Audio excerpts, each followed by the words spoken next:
বন্ধুরা, দিল্লির কাছে ম্যাচ হেরে গেল চেন্নাইয়ের মতো ভয়ঙ্কর দল। মাঠের মধ্যে কেঁদে ফেলে সমস্ত খেলোয়াড়রা। দিল্লির কাছে ম্যাচ হারার পর মহেন্দ্র সিং ধোনিও চোখের জল ধরে রাখতে পারল না। তারপর হঠাৎ করে মহেন্দ্র সিং ধোনি অবসর নিয়ে এই ম্যাচ হারের কারণ বলে দিলেন, যেটি শোনার পর আপনারা নিজের কানকে বিশ্বাস করতে পারবেন না। ম্যাচ হারার পর কেন ভাবুক হয়ে গিয়েছিল মহেন্দ্র সিং ধোনি, কিভাবে চেন্নাইকে হারিয়ে ঐতিহাসিক জয় ছিনিয়ে নিল দিল্লি। মহেন্দ্র সিং ধোনির সে অবাক করা বয়ানের সম্পূর্ণ ভিডিও আপনাদের দেখাবো। তবে তার আগে আপনাদের কি মনে হয় মহেন্দ্র সিং ধোনি ও রোহিত শর্মার মধ্যে সব থেকে সেরা ক্যাপ্টেনকে নিচে কমেন্ট করে আমাদের জানাতে ভুলবেন না। বন্ধুরা, চেন্নাইয়ের এমএ চিদম্বর ক্রিকেট স্টেডিয়ামে আজ আইপিএল এর আরো একটি অসাধারণ ম্যাচ দেখেছে সকলে। এই রোমাঞ্চকর ম্যাচে দিল্লির ক্যাপ্টেন অক্ষর প্যাটেল প্রথমে টসে জিতে ব্যাট করার সিদ্ধান্ত নিয়েছিলেন। চেন্নাইয়ের বিপক্ষে প্রথমে ব্যাট করে নির্ধারিত 20 ওভারে 183 রান করে দিল্লি। আজকের ম্যাচে দিল্লির হয়ে সব থেকে বড় ইনিংস খেলেছিল KL রাহুল। তিনি একাই 77 রান করে যান। চেন্নাই দলের হয়ে সর্বোচ্চ 2টি উইকেট শিকার করেছিল খলিল আহমেদ। এই রান তাড়া করতে নেমে দিল্লির শুরুটা একদম ভালো হয়নি।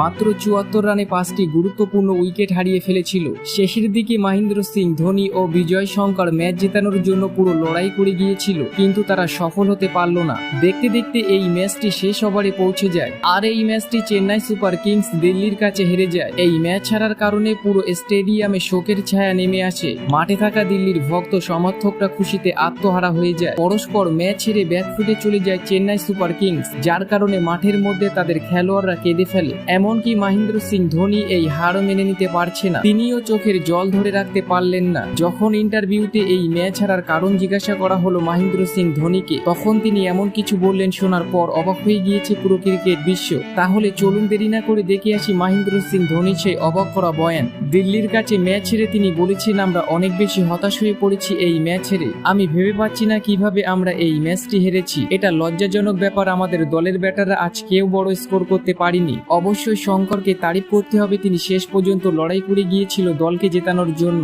এই ম্যাচ হারের সব থেকে বড় কারণ হলো আমাদের দলের ব্যাটসম্যানরা কেউ বড় রান করতে পারেনি, যার কারণে আমাদের দল ব্যাকফুটে চলে যায়। এটা অনেক লজ্জাজনক ব্যাপার। নিজেদের ঘরের মাঠে আমরা ম্যাচ হেরেছি। তারপর তিনি বলেছেন, খেলায় হার জিত থাকবেই, ভক্ত সমর্থকদের হতাশ হবার কারণ নেই। আমাদের দল দুর্দান্তভাবে কামব্যাক করবে। আমার পুরো বিশ্বাস আছে আমাদের দলের খেলোয়াড়দের উপর। আমরা আগের ম্যাচে নিঃসন্দেহে কামব্যাক করব। আমাদের দলে অনেক বড় মাপের খেলোয়াড় আছে, কিন্তু দিল্লির কাছে এই হার আমরা মেনে নিতে পারছি না। আমাদের দলের খেলোয়াড়দের ভালো পারফরমেন্স করতে হবে, তাদেরকে ফর্মে ফিরতে হবে। তো বন্ধুরা, আপনারা তো শুনলেন মহেন্দ্র সিং ধোনির এই বয়ান। আপনাদের কি মনে হয় এবারের আইপিএল ট্রফি কোন দল নেবে? নিচে কমেন্ট করে আমাদের জানাতে ভুলবেন না।